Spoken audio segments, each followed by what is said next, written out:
Alright, this is The Lord is One with another Bible lesson. This time we're looking at 1 Thessalonians chapter 5, verse 21, which reads, "Test all things, hold fast to what is good." And this verse sort of fits along with the other verses we've been looking at. For example, the verses from Daniel and the verses from the book of Deuteronomy, which suggest to test certain claims against evidence, to make claims based on evidence.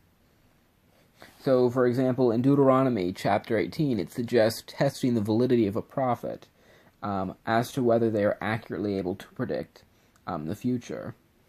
And we can see this in the New Testament, where certain things that Jesus does are constantly being connected to the Old Testament. Now, this is done for several reasons, not only to prove the validity of who Jesus is, but it's also done as a sort of foreshadowing and for other reasons as well. But certainly one of the reasons that it's done in certain places is to validate certain positions, validate who Jesus is.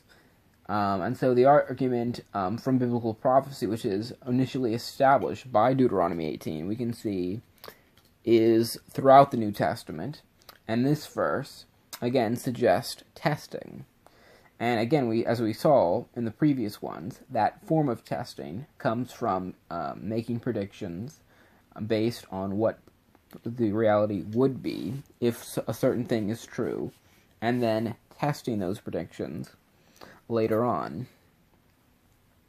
And so that is ultimately what the Bible is saying. So just remember to test all things and hold fast to what is good.